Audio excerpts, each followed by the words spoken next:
salam sejahtera.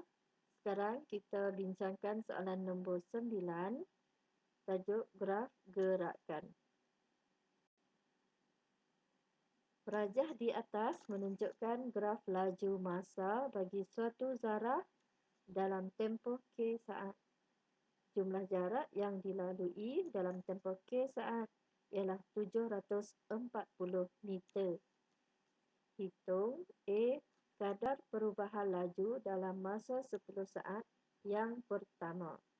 B. Hitung nilai K. Kita akan jawab soalan A. Kadar perubahan laju dalam masa 10 saat yang pertama.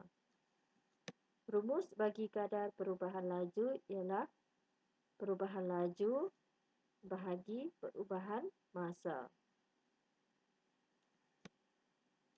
Perubahan laju, kamu ambil laju akhir tolak laju awal bahagi dengan masa akhir tolak masa awal. Lihat pada graf. Okey, ini adalah laju awal, iaitu 40. Yang ini laju akhir, iaitu 30. Seterusnya, ini adalah masa awal, mula dari kosong. Ini adalah masa akhir 10 saat. Kita lihat 10 saat sahaja sebab pada soalan dia hanya tanya kadar perubahan laju dalam masa 10 saat yang pertama. Sekarang kamu masukkan nilai dalam rumus. Okey, laju akhir 30 tolak laju awal 40. Bahagi dengan masa 10 saat tadi, iaitu masa akhir 10 tolak masa awal kosong. Maka kamu akan dapat negatif 1. Okay, itu jawapan untuk soalan A.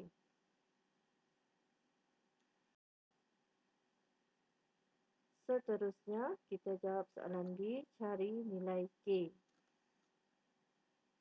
Okey, daripada maklumat yang diberi, dia kata jumlah jarak yang dilalui dalam tempoh K saat ialah 740 meter. Ini dia sebut jarak. Jarak sama dengan 740 meter. Rumus jarak ialah luas di bawah graf. Dia beri jumlah jarak, maksudnya keseluruhan graf tersebut. Ya, keseluruhan graf tersebut. Sekarang dia nak luas di bawah graf. Jadi kita perlu tahu bentuk apa yang terdapat pada graf. Okey. Pertama sekali bentuk trapezium. Kemudian bentuk segi empat tepat. Maka kita boleh tulis jarak sama dengan luas trapezium tambah luas segi empat. Okey, jarak telah diberi, maka cikgu gantikan nilai tersebut ke dalam rumus. Jarak 740, luas trapezium 1/2 darab 40 tambah 30. Yang ni kamu lihat garis yang selari, darab dengan 10. Tambah pula dengan luas segi 4, panjang K tolak 10. Tengok rajah yang merah sahaja. Panjang dari 10 hingga K kan. Jadi kita ambil K tolak 10. Darab dengan lebar 30.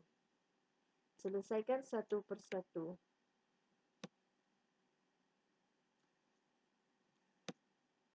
Dan akhir sekali kamu akan dapat K sama dengan 23. Itu saja. Sekian, terima kasih.